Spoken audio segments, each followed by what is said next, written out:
أعوذ بالله من الشيطان الرجيم. بسم الله الرحمن الرحيم. الحمد لله رب العالمين الرحمن الرحيم مالك يوم الدين إياك نعبد وإياك نستعين اهدنا الصراط المستقيم صراط الذين أنعمت عليهم غير المغضوب عليهم ولا الضالين آمين. بسم الله الرحمن الرحيم. الحمد لله رب العالمين وصلى الله على النبي الكريم وعلى آله وصحبه أجمعين. سورہ فاتحہ کی ان آیات میں اللہ سبحانہ و تعالیٰ نے اپنی کچھ صفات کا تعارف کرایا ہے. سب سے پہلے اللہ تعالیٰ نے اپنی بڑائی اور اپنی کبریائی کا اعلان کیا. اس کے بعد اپنے کچھ اوصاف گنائے. پھر اس کے بعد بندگی کا سلیقہ، انسانوں کو بندگی کا سلیقہ سکھایا. کس طرح اللہ کی عبادت کی جائے، کس طرح اللہ سے مانگا جائے. دیکھنے میں یہ مختصر سی آیات ہیں، لیکن آپ جانتے ہیں کہ ان آیات میں اللہ سبحانہ و تعالیٰ نے کتنی بنیادی باتوں کی تعلیم دی ہے. گزشتہ ہفتوں میں ہم نے یہ کوشش کی کہ اللہ کی صفت رحمان اور رحیم کا کیا معنی اور مفہوم ہے اس کو جاننے کی کوشش کی.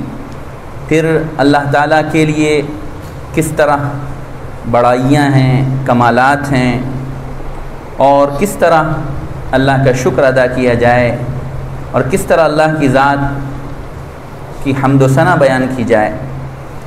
اللہ کا احسان ہے کہ اللہ نے ہمیں سکھایا، ہمیں بتایا.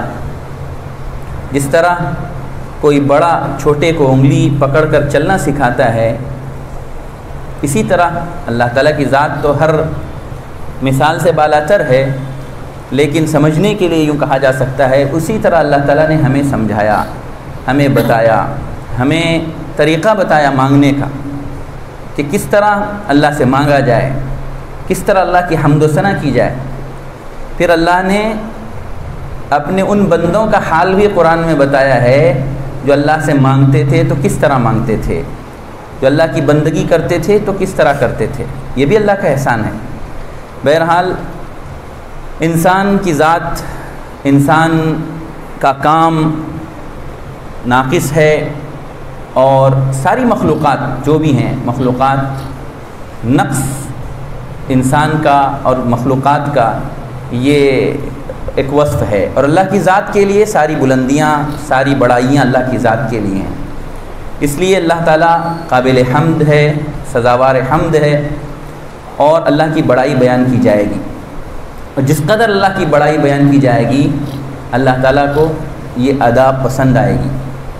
اسی لیے آپ دیکھیے اللہ نے ہمیں سکھایا کہ ہر لمحے ہم اللہ کی بڑائی کا اعلان کریں، ہر لمحے اللہ کی بڑائی کو یاد رکھیں. ہر نماز میں، نماز کی ہر رکعت میں، اور پوری زندگی گویا کہ ہم اللہ تعالیٰ کے کمالات اور اس کی بڑائیوں کا تذکرہ کرتے رہیں اور اس کے گن گاتے رہیں. اور اسی لیے دیکھیے نماز میں خاص طور پہ کیوں سورہ فاتحہ کو منتخب کیا گیا نماز کے لیے. وجہ بھی اس کی یہی ہے کہ نماز بھی اللہ کو بہت پسند ہے. نماز کی جو ادائیں ہیں وہ اللہ کو بہت پسند ہیں. نماز میں انسان اپنی عاجزی کا اعتراف کرتا ہے. سب سے پہلا بول ہی اس کی زبان سے یہی نکلا، اللہ کی بڑائی کا بول نکلا. پھر ترقی کرتا رہا، انسان آگے بڑھتا رہا، اللہ کی بڑائی کے گن گاتا رہا. پھر اس کے بعد اللہ تعالیٰ کی عاجزی کے لیے اس نے ایک ادا اختیار کی کہ اس کے سامنے صف بستہ وہ کھڑا رہا، ہاتھ باندھ کر کھڑا رہا. یہ بھی ایک غلامانہ حاضری ہے اللہ کو جو پسند ہے. پھر اس کے بعد انسان ایک ادا اور آگے بڑھ کر کے اس نے اختیار کی، اللہ کے سامنے رکوع کر لیا، اس نے جھک گیا. پھر اس کے بعد پھر اس نے آخری مقام آیا کہ سجدہ کر لیا. اور ظاہر ہے یہ آخری درجہ ہوتا ہے غایت تذلل، یعنی آخری درجے انکساری کا اعتراف آخری درجے عاجزی کا اعتراف اللہ کے سامنے مجھے کرنا ہے، اللہ کی بڑائی کو بیان کرتے ہوئے۔ تو عجیب صفات اللہ تعالیٰ نے عطا فرمائی ہیں، عجیب اللہ نے خصوصیات عطا فرمائی ہیں، عجیب عبادت عطا فرمائی ہے۔ نماز میں کیوں سورہ فاتحہ کا انتخاب ہوا؟ اسی لیے کہ سورہ فاتحہ اور نماز کا بڑا گہرا رشتہ ہے، اور آپ دیکھ لیجئے یہاں پہ اللہ کی بڑائی کے گن گائے جا رہے ہیں، یہ زبان سے ہم گا رہے ہیں، اور وہاں نماز میں عمل سے ہم ثابت کر رہے ہیں۔ اللہ کی بڑائی ہماری زبان سے بھی ادا ہو اور ہمارے عمل سے بھی ادا ہو، اس کے لیے ہم سجدہائے نیاز اللہ کے سامنے رکوع، سجود، قیام، کبھی یہ کبھی وہ، اور پھر ہمارا ذہن بھی مکمل یکسو، ہمارا دل بھی مکمل یکسو اللہ کی عبادت کے لیے۔ اس کا بھی ہم اعتراف کرتے ہیں کہ اللہ ہم عبادت صرف تیری کرتے ہیں، تیرے لیے بندگی کو خالص کرتے ہیں، زبان سے بھی اعتراف، دل سے بھی اور ذہن سے بھی، اعضاء اور جوارح سے بھی۔ پھر اس کے بعد کیا بات؟ پھر اس کے بعد بھی اپنے قصوروں کا اعتراف، اے اللہ ساری بڑائیاں آپ کے لیے ہیں، میں تو سراپا نقص ہوں، سراپا انکسار ہوں، اے اللہ میں تو اپنی کوتاہیوں کا اعتراف کرتا ہوں، اقرار کرتا ہوں آپ کے سامنے، آپ بڑائی والے ہیں، اے اللہ قبول فرما لیجئے، بخش دیجئے گناہوں کو، میرے قصوروں کو معاف فرما دیجئے، آپ بڑے بخشنے والے ہیں، بڑے داتا ہیں۔ تو یہ اللہ کو یہ چیز پسند آتی ہے، اسی لیے دیکھ لیجئے اللہ تعالیٰ نے نماز فرض فرمائی، اللہ کے رسول صلی اللہ علیہ وسلم پر کہاں لے جا کر تحفہ دیا نماز کا؟ ساتوں آسمانوں کے اوپر معراج میں لے جا کر، اور اس کا بھی تذکرہ اللہ نے کس شان سے کیا؟ پاک ہے اللہ کی ذات جو اپنے بندے خاص کو راتوں رات لے گئی اسراء اور معراج کے سفر پر، وہاں بھی اللہ نے اسی صفت کا تذکرہ کیا، بندے خاص کو۔ اللہ کے رسول صلی اللہ علیہ وسلم کی اور بہت سی صفات ہیں، تو ان صفات کا تذکرہ نہ کر کے اس صفت کا تذکرہ کیوں؟ اس لیے کہ یہ مقام ایسا ہے کہ انسان چاہے جہاں تک پہنچ جائے، لیکن اس کا کمال یہ ہے کہ وہ بندہ بن کر رہے، اور اللہ کے رسول صلی اللہ علیہ وسلم بھی اسی لیے اپنے لیے کیا پسند فرماتے تھے؟ اپنے لیے بندگی پسند فرماتے تھے۔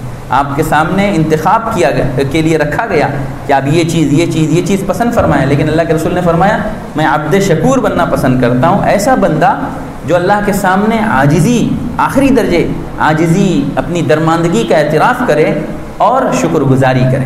تو یہ الحمدللہ رب العالمین دیکھنے میں چھوٹے سے الفاظ ہیں، لیکن در حقیقت یہ احساس کا نام ہے، اقرار کا نام ہے، ایک بندگی کا اعلان ہے، اور اللہ کی بڑائی کا اعلان ہے، اے اللہ میں کچھ بھی نہیں ہوں، آپ ہی سب کچھ ہیں، میری ذات، میرے کمالات، میری حیثیت، میرا علم، میری دولت، میری خوبصورتی، مجھے جو کچھ ملا ہے وہ اے اللہ آپ کا دیا ہوا ہے، آپ جب چاہیں گے آپ لے سکتے ہیں، جس وقت چاہیں گے آپ چھین سکتے ہیں، آپ کے ہاتھ میں سب کچھ ہے، میرا کچھ بھی نہیں ہے، نہ میرا ذاتی کوئی کمال ہے، نہ میری ذاتی کوئی جو ہے خوبی ہے، اور جو کچھ ہے اللہ آپ کی دی ہوئی ہے۔ بندے کو جب اس بات کا احساس ہوگا، اللہ تعالیٰ اس کی نعمتوں میں اور اضافہ فرمائیں گے، اللہ تعالیٰ کو یہ ادا بہت پسند آئے گی۔ بہرحال سب سے پہلے زبان سے جو لفظ نکلوایا جا رہا ہے نماز میں اور سورہ فاتحہ میں، وہ ہے اللہ کے لیے تمام تعریفوں کا اعلان، اور اسی لیے کوئی تو بات ہے کہ اتنی خصوصیت سورہ فاتحہ کو کیوں عطا کی، اس کو قرآن کا دیباچہ، قرآن کا مقدمہ، قرآن کا سرنامہ، اور قرآن کا گویا کہ ایک طرح سے سمجھ لیجئے مقدمہ، اس کو کیوں کہا گیا؟ کوئی تو بات ہے اس کے اندر، دیکھنے میں چھوٹے سے سیدھے سادے الفاظ ہیں، لیکن معانی کی ایک دنیا اس میں بسی ہوئی ہے، کوئی تو بات ہے۔ اللہ تعالیٰ کو بھی یہ چیز پسند آتی ہے، جب بندہ سورہ فاتحہ پڑھتا ہے اللہ تعالیٰ جواب دیتا ہے، ایک لفظ کا جواب ملتا ہے اللہ کے دربار سے، میں کون ہوں، میری کیا حیثیت ہے، میں اس قابل بھی نہیں ہوں کہ اللہ کے سامنے کچھ پیش کر سکوں، میری عبادت کیا، میری نماز کیا، میرا ذکر یا میری کوئی چیز بھی تو حیثیت نہیں رکھتی، ارے میری جان بھی تو اس قابل نہیں کہ میں اللہ کے لیے پیش کر سکوں، میری کوئی حیثیت نہیں۔ اور ایسے میں اللہ تعالیٰ فرماتے ہیں میرے بندے نے میری تعریف کی، میرے بندے نے میری بڑائی بیان کی، میرے بندے نے میری بزرگی بیان کی، اللہ تعالیٰ فرماتے ہیں، کہتے ہیں سورہ فاتحہ دو حصوں میں ہے، ایک حصہ اللہ کی بڑائی کا اعلان ہے، وہ اللہ فرماتا ہے یہ بندے نے میرے لیے ان باتوں کا اقرار کیا، اور پھر ایک حصہ اللہ فرماتا ہے یہ میرے اور اس کے مابین ہے، ایاک نعبد و ایاک نستعین، جس میں بندے کی دعا بھی ہے، اللہ کی بڑائی بھی ہے۔ پھر اس کے بعد اللہ تعالیٰ فرماتا ہے اہدنا الصراط المستقیم، یہ بندے کے لیے خاص ہے، چلو میں نے دے دیا، بخش دیا۔ کوئی اللہ کی بخشش کی انتہا ہے؟ کوئی اللہ کی بخشش کی کوئی نہایت ہے؟ ہر لمحے اس کے احسانات ہم پر ہو رہے ہیں، تو یقیناً وہ ایسا ہے، اس کی ذات ایسی ہے کہ تمام خوبیوں، تمام کمالات کا اعتراف کیا جائے ببانگ دہل اور ڈنکے کی چوٹ پر، اور ہر لمحے ہم اس کی بڑائی کا اعلان کریں، ہماری پوری زندگیاں بسر ہو جائیں صرف اسی کام کے لیے، تو زندگی ہماری جو ہے بن جائے۔ ہماری یہ سعادت ہے، یہ ہمارا مقدر ہے، زہ نصیب اگر ہماری زندگی اس کام میں آ جائے تو الحمدللہ رب العالمین۔ اللہ تعالیٰ فرماتا ہے تمام تعریفیں، اصل تعریف، بنیادی تعریف کا مستحق اللہ ہے، کوئی نہیں ہے بنیادی تعریف کا مستحق۔ کسی کی تعریف بھی ہو تو ظاہر ہے وہ اللہ ہی کی تعریف ہوگی، کیونکہ وہ اللہ ہی کی مخلوق ہے۔ تو اس اعتبار سے سارے کمالات زیبا اسی کو ہیں، ساری بڑائی زیبا اسی کو ہے، اللہ کی ذات کو۔ پھر اللہ تعالیٰ نے اپنے کچھ اوصاف بیان فرمائے، اس میں سب سے پہلی چیز ہے رب العالمین، جو رب العالمین ہے۔ رب یعنی کیا کہتے ہیں؟ پالنے والا، جس کو ہم پالنہار کہتے ہیں، پروردگار کہتے ہیں۔ عالمین، عالم کی جمع ہے عالموں، دنیاؤں۔ دیکھنے میں یہ بھی چھوٹے سے الفاظ ہیں دو، رب اور عالمین، لیکن سوچئے ان الفاظ کا انتخاب یہاں کیوں کیا گیا؟ رب العالمین کا اعلان اور اس کا اعتراف ہماری زبان سے ایسے موقع پر قرآن کی ابتدا میں کیوں کرایا جا رہا ہے؟ سورہ فاتحہ میں اس لفظ کو کیوں رکھا گیا؟ اللہ نے اپنے تعارف کے لیے ربوبیت کی صفت کیوں اختیار کی؟ واقعی اگر انسان سوچنے لگے اللہ کی بڑائی کو تو پوری زندگی بسر ہو جائے۔ اللہ کی بڑائی کے لیے جو وسائل اختیار کرے وہ ناکافی ہو جائیں۔ اللہ تعالیٰ خود فرماتا ہے وَلَوْ أَنَّ مَا فِي الْأَرْضِ مِنْ شَجَرَةٍ أَقْلَامٌ وَالْبَحْرُ يَمُدُّهُ مِنْ بَعْدِهِ سَبْعَةُ أَبْحُرٍ مَا نَفِدَتْ كَلِمَاتُ اللَّهِ۔ اگر روئے زمین پر جتنے سمندر ہیں ان سب سمندروں کو، جتنے درخت ہیں ان سب کو قلم بنا دیا جائے اور سمندروں کو ایک بعد دیگرے سمندروں کو روشنائی بنا دیا جائے تو ما نفیدت کلمات اللہ، اللہ کی بڑائی، اللہ کی باتیں ختم ہونے پہ نہیں آئیں گی۔ سمندر پایاب ہو جائیں گے، خشک ہو جائیں گے اور روشنائی ختم ہو جائے گی اور قلم سوکھ جائیں گے، قلم ٹوٹ جائیں گے، لیکن اللہ کی بڑائی کی باتیں ختم نہیں ہوں گی۔ اللہ کی ذات ہی ایسی، ساری کائنات کا حسن، ساری کائنات کا خالق، ساری چیزوں کا حسن اللہ کی ذات میں ہے۔ اللہ تعالیٰ کے احسانات اتنے ہیں عالم موجودات پر، مخلوقات پر، کہ انسان اس کو شمار بھی نہیں کر سکتا۔ وَإِن تَعُدُّوا نِعْمَةَ اللَّهِ لَا تُحْصُوهَا۔ اب یہاں اللہ تعالیٰ نے فرمایا رب العالمین۔ عالمین کے معنی کیا ہیں؟ دنیاؤں کے۔ معلوم یہ ہوا جس دنیا میں ہم جی رہے ہیں اس دنیا کے ساتھ ہی سب کچھ معاملہ نہیں ہے، یعنی صرف یہی دنیا ہو اور دنیا نہ ہو، نہیں ہے ایسا۔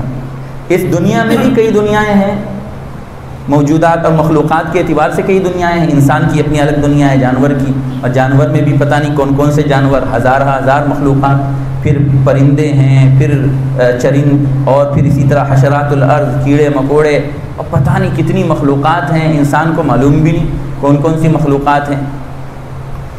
تو جتنی مخلوقات ہیں یہ بھی اسی طرح پتہ نہیں اور کتنی دنیایں ہیں۔ سائنس کے اعتبار سے تو پتہ نہیں کتنے سورج ہیں، کتنے چاند ہیں، کتنی زمینیں ہیں۔ ایک سورج جو نظر آ رہا ہے ہم کو، جو روشنی دیتے ہوئے دکھائی دے رہا ہے، یہ سورج ایسا ہے کہ اس سورج میں اس کا رقبہ اتنا بڑا ہے کہ 13 لاکھ زمینیں اس میں سما سکتی ہیں، اور ایسے پتہ نہیں کتنے سورج ہیں سائنس کے نزدیک، ایسے پتہ نہیں کتنے سورج ہیں اور کتنی کہکشائیں ہیں۔ ان سورج، ستاروں، سیاروں سے مل کر کہکشاں بنتی ہے، کہکشاں پتہ نہیں کتنی کہکشائیں ہیں اور گیلیکسیز ہیں، اور روزانہ ان کا سلسلہ بڑھ رہا ہے۔ اس موقع پر قرآن کریم کی ایک آیت بھی یاد آتی ہے۔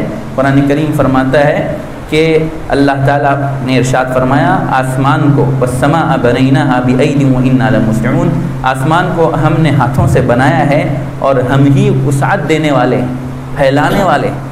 تو معلوم یہ ہوا روز بروز مخلوقات کا سلسلہ بڑھ رہا ہے، دنیاؤں کا، کہکشاؤں کا سلسلہ بڑھتا جا رہا ہے۔ تو ان سب کو پیدا کرنے والا صرف اور صرف اللہ ہے۔ اللہ تعالیٰ فرماتا ہے جن کو تم شریک کرتے ہو ذرا دکھا دو مجھے کیا انہوں نے پیدا کیا، ارونی ماذا خلقوا من الارض ام لہم شرک فی السماوات۔ آج انسان کو ناز ہے میں نے یہ کیا اور میں نے یہ کیا اور میں نے یہ کیا اور میں نے یہ کیا۔ ارے کیا کیا انسان نے؟ صرف جوڑا جاڑا ہے اور کیا کیا ہے؟ صرف ترتیب دی ہے، صرف ترکیب دی ہے اور کیا کیا ہے؟ اس اعتبار سے بھی مان لو، ترتیب کے اعتبار سے بھی، ترکیب کے اعتبار سے بھی، اس کے اعتبار سے بھی جو اللہ کی جو صنعت ہے وہ سب سے جدا ہے، اس کا رنگ سب سے نرالا ہے۔ تو اللہ تعالیٰ کی صنائی وہ سب سے بڑھ کر ہے۔ سنا اللہ الذی اتقن کل شیء۔ بہرحال اول تو کسی نے پیدا نہیں کیا، سب کچھ اللہ کا بنایا ہوا ہے۔ اللہ تعالیٰ فرماتا ہے دکھا دو مجھے، ارونی ماذا خلقوا من الارض، کیا پیدا کیا ہے؟ آسمان میں کوئی ساجھیداری ہے کیا؟ کوئی پارٹنرشپ ہے کیا کہ یہ لوگ کہہ رہے ہیں کہ فلاں نے پیدا کیا فلاں نے پیدا کیا؟ اچھا مشرکین بھی اس بات کو تسلیم کرتے تھے مکے کے کہ اصل پیدا کرنے والی ذات اللہ کی، لیکن وہ اختیارات کو دیویوں اور دیوتاؤں میں تقسیم کرتے تھے کہ اللہ نے اختیارات بانٹ دیے، نعوذ باللہ۔ تو ان کا شرک اس بات میں تھا، اور اسی لیے جب کہیں سے کچھ معاملہ بنتا ہوا دکھائی نہیں دیتا تھا تو آخر میں آ کر ایک پر معاملہ ٹک جاتا تھا۔ تو بہرحال ان کی گمراہی اس میں تھی۔ تو چاہے جو بھی ہو لیکن بہرحال سب کا پیدا کرنے والا اللہ ہے، اور اللہ تعالیٰ فرماتا ہے پیدا کر کے میں تھکا نہیں ہوں، مجھے کوئی تھکاوٹ لاحق نہیں، یہ سارا نظام بھی میں ہی چلا رہا ہوں، پوری دنیا کا نظام، سارے اختیارات کا مالک، ساری بادشاہی کا مالک، ہر چیز کا مالک، ہر چیز میں صاحب تصرف تصرف کرنے والا میں ہوں تنہا، اس میں کوئی دوسرا شریک نہیں ہے۔ تو جب پیدا کرنے والا وہی ہے اور نظام کائنات میں تنہا اختیار رکھنے والا وہی ہے، تو ہمارا سر کسی اور کے آگے کیوں جھکے؟ ظاہر ہے صرف اللہ کے آگے جھکے گا، کیونکہ تنہا اختیارات کا مالک وہی ہے۔ تو اب یہاں پہ ایک تو عالمین کہا گیا جس کے معنی میں بہت وسعت ہے، جتنی دنیایں دریافت ہوں گی، جتنی کہکشائیں دریافت ہوں گی، جتنے عالم ہوں گے، جتنی مخلوقات ہوں گی، سب کا پالنہار، نہ صرف خالق بلکہ پالنہار۔ رب کا جو لفظ ہے اس کا ہم ترجمہ ایک لفظ میں محدود نہیں کر سکتے۔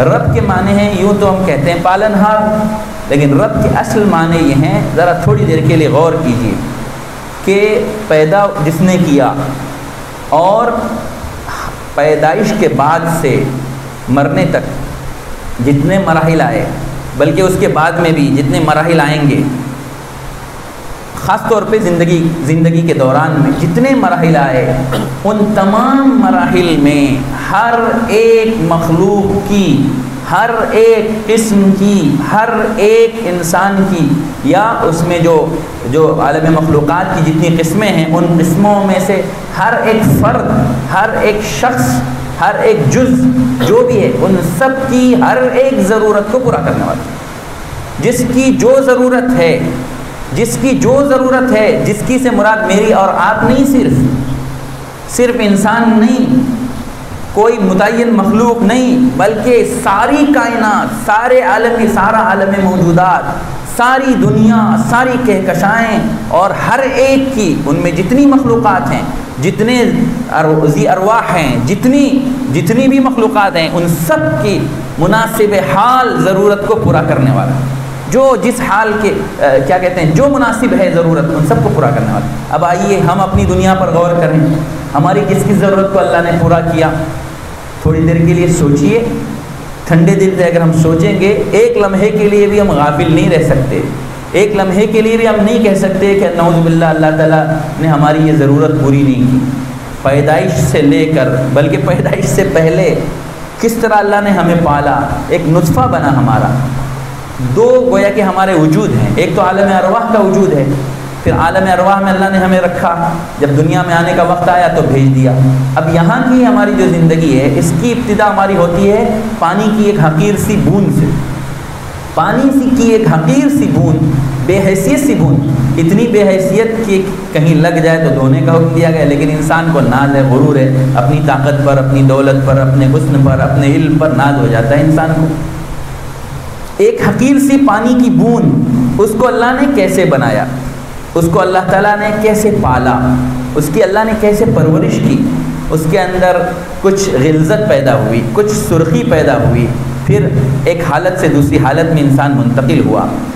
پھر ہر نطفہ نہیں پہنچتا رحم مادر میں، ہر نطفے کے لیے مقدر نہیں ہے رحم مادر، اسی کو مقدر ہے جس کو اللہ نے چاہا۔ وَنُقِرُّ فِي الْأَرْحَامِ مَا نَشَاءُ، جس کو ہم نے چاہا وہی پہنچے گا۔ اللہ تعالیٰ فرماتا ہے اس پورے سسٹم کو بیان کر کے، إِن كُنتُمْ فِي رَيْبٍ مِّنَ الْبَعْثِ فَإِنَّا خَلَقْنَاكُمْ، اگر تمہیں کوئی شک ہے دوبارہ اٹھنے کے سلسلے میں، قیامت میں دوبارہ پیدا ہونے کے سلسلے میں کچھ بھی شک ہے، ذرا اپنی حیثیت پر تو غور کرو، ذرا اپنی پیدائش پر تو غور کرو، تم کو کس طرح سے بنایا گیا اس پر تو غور کرو کم از کم۔ تو انسان کو اللہ نے ہر ایک کو مقدر نہیں بنایا۔ آپ دیکھیے سائنس کی روشنی میں معلوم ہوتا ہے کتنے ہزاروں لاکھوں جرثومے ہوتے ہیں، اور ان جرثوموں میں ایک جرثومہ یا کبھی دو ایک وقت پہنچ جاتے ہیں، شاذ و نادر ایک جرثومہ پہنچتا ہے جس کے لیے اللہ کا فیصلہ ہو چکا ہے، وہ پہنچتا ہے۔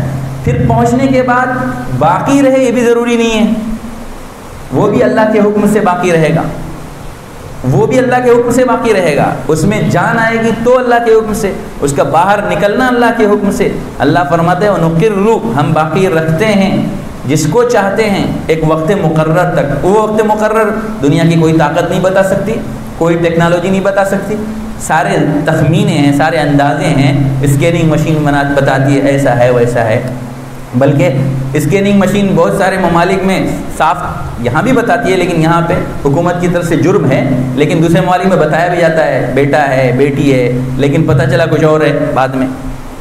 تو انسان کا سارا علم ظن، سارا علم تخمینہ اندازہ، لیکن اللہ کا علم کامل۔ تو اللہ تعالیٰ فرماتا ہے کہ جس کے بارے میں ہمارا فیصلہ ہو چکا ہے اسی کو نکلنا ہے، اسی کو ماں کے پیٹ میں رہنا ہے۔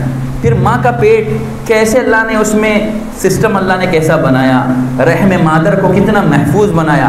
کہتے ہیں اتنی محفوظ جگہ ہے یہ کہ اس محفوظ جگہ کا ایک دن بھی اگر چھوٹ جائے، یعنی دنیا میں بچہ جلدی پیدا ہو گیا، وہ جلدی نہیں ہے اللہ کے حکم سے، تو اس کا لیے وہی وقت مقرر تھا، دنیا کے اعتبار سے جلدی پیدا ہوا، تو اس کو مشینوں میں رکھا جاتا ہے، اور کئی دن مشینوں میں رکھنے کے باوجود بھی وہ گرمی نہیں دے پاتے جو ایک دن کی ماں کے پیٹ کی گرمی ہے۔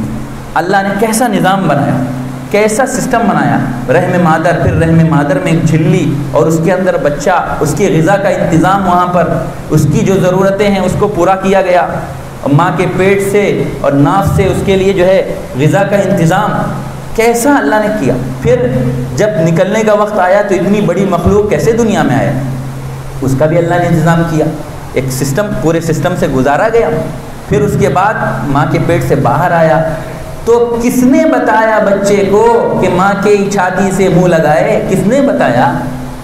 کیا ماں نے بتایا بچے کو؟ کس نے بتایا اس کو؟ کس نے ہدایت؟ یہ بھی ہدایت ہے۔ الذی اعطی کل شیء خلقہ، اللہ نے ہر چیز کو اس کی بناوٹ عطا کی اور اس کو ہدایت دی۔ درخت کو کس نے بتایا کہ درخت اپنی شاخیں یوں پھیلائے؟ کس نے ناخن کو بتایا کہ ناخن بڑھے؟ کس نے ہم سے کہا کہ لقمہ میرے ہاتھ سے کس نے کہا کہ لقمہ میرے منہ میں ہی جائے؟ کس نے بتایا؟ یہ اللہ کا نظام ہے، پورا چل رہا ہے، ربوبیت کے کرشمے ہیں یہ اللہ کی ربوبیت ہے جس کی کار فرمائی ہے پوری دنیا۔ کہاں کہاں رزاقی دیکھیے اس کی، کہاں تک وہ انتظام کرتا ہے۔ عقل کی بنیاد پر اس نے فیصلہ نہیں کیا رزق کا، عقل کی بنیاد پر رزق کا فیصلہ ہوتا تو جانور ہلاک ہو چکے ہوتے کب کے، اور جانوروں کو رزق پہنچا رہا ہے، کہاں سے رزق پہنچا رہا ہے، چھوٹے کیڑوں کو رزق پہنچا رہا ہے، کوئی بھوک سے نہیں مر رہا۔ انسان ہے، اسی کو فکر ستاتی ہے کہ میں بھوک سے مر جاؤں گا۔ خیر، اللہ نے انسان کی آزمائش بھی اسی میں رکھی ہے، اللہ نے حکم بھی دیا ہے کہ تم چلو اپنی روزی کو تلاش کرنے کے لیے نکلو، لیکن بہرحال روزی کو تلاش کرنے کے لیے نکلنا تو ہے، لیکن میری زندگی کا مقصد روزی کو تلاش کرنا نہیں ہے، میری زندگی کا مقصد کچھ اور ہے، یہ دوسرے نمبر کی چیز ہے۔ اس بات کو بھی ہمیں یاد رکھنا ہے۔ اس کو ایک مثال سے سمجھایا جا سکتا ہے، پانی ضروری ہے کشتی کے لیے، کشتی پانی پر ہی چلے گی، لیکن پانی نیچے ہونا چاہیے، کشتی کے اوپر نہیں آنا چاہیے۔ ہماری دنیا کی زندگی میں ہمیں روزی حاصل کرنی ہے اور جو کچھ دنیا کے کام ہیں وہ سب کرنا ہے اسی حیثیت سے کہ وہ پانی ہے جو کشتی کے نیچے رہے، دل کی کشتی کے اندر آ گیا تو کشتی ڈوب جائے گی، ہماری زندگی بھی بیکار ہو جائے گی۔ زندگی کا مقصد فوت ہو جائے گا. بہرحال ایک دوسری بات ہے, ہم صرف یہ بتانا چاہ رہے ہیں کس مرحلے میں اللہ نے انتظام کیا. انسانی زندگی کے لیے آکسیجن کی ضرورت ہے, ہمیں اللہ نے اختیار دیا کیا؟ ہم سانس لیں, اختیار دیا کیا؟ ہم سانس روک سکتے ہیں کیا؟ بتائیے. سانس لینے کا ہمیں اختیار ہے. سب سے زیادہ سانس لینے کی ضرورت ہے, اللہ نے اسی کو عام کر دیا سب سے زیادہ.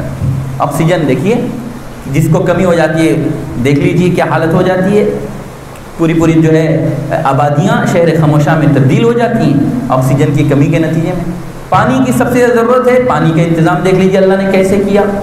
اگر ذرا کمی ہو جائے, ذرا پانی گہرائی میں اتر جائے, کون سی طاقت ہے جو پانی لا سکتی ہے؟ سب سے زیادہ انسانوں کو ضرورت پانی کی ہے. پانی ایک بنیادی جز ہے, ایک عنصر ہے انسانی جسم کا, اس لیے پانی کو اللہ نے کیسے عام کیا. پانی کے بارے میں اللہ نے یہ نہیں کہا کہ تم اس کی حفاظت کا انتظام کرو, اللہ نے اپنے ذمہ لے لیا. اللہ تعالیٰ فرماتا ہے وَأَنزَلْنَا مِنَ السَّمَاءِ مَاءً بِقَدَرٍ, ہم نے آسمان سے یعنی بلندی پر سے, انسان سمجھتا ہے آسمان سے اتر رہا ہے, بہرحال فیصلہ تو اللہ ہی کی طرف سے ہے, لیکن بلندی سے آسمان سے مراد اونچائی سے پانی برستا ہے, بادل سے پانی برستا ہے, اور یہ دھڑلے سے بالکل بغیر کسی اندازے کے نہیں برستا. ذرا سا اگر کہیں تھوڑی سی بارش زیادہ ہو جائے کیا حالت ہو جائے دیکھ لیجئے. آج ساری حکومتیں پریشان ہو جاتی ہیں, آج بارش ہو گئی, کل بارش ہو گئی, سارے لوگ پریشان کیسے ہو گئے؟ ذرا سا. اللہ تعالیٰ فرماتا ہے ہم اندازے سے برساتے ہیں. پھر ان پانی کو زمین میں ہم باقی رکھتے ہیں. کس طرح؟ پورا سسٹم دیکھ لیجئے, سارے انسانوں کا سسٹم فیل ہو جائے گا, اللہ کا سسٹم دیکھ لیجئے کس طرح پانی برستا ہے. پانی برسا سمندر میں پانی سڑنے کا امکان ہے. پانی کہیں ایک جگہ پہ باقی رہتا ہے تو سڑ جاتا ہے. اللہ نے انتظام یہ کیا کہ سمندر میں نمک پیدا کر دیا, اب پانی سڑے گا نہیں. مچھلیاں ہوتی سڑ جاتی, سمندر کی مچھلیاں نمکین ہوتی ہیں, کیوں؟ اس لیے کہ نمک ہے اور سڑے گی نہیں وہاں پہ. تو وہاں سے پھر پانی برساتا ہے کیسے؟ بھاپ بن کے پانی اڑتا ہے, بادل بن جاتے ہیں, مانسون بن جاتا ہے. اس کے بعد جہاں اللہ چاہتا ہے بارش برستی ہے.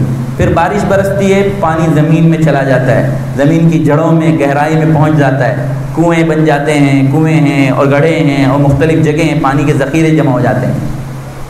تھوڑے دن گزرنے لگتے ہیں, بارش کی کمی ہو جاتی ہے, پھر کہاں سے پانی آتا ہے؟ اللہ نے اور ایک سسٹم کر رکھا ہے.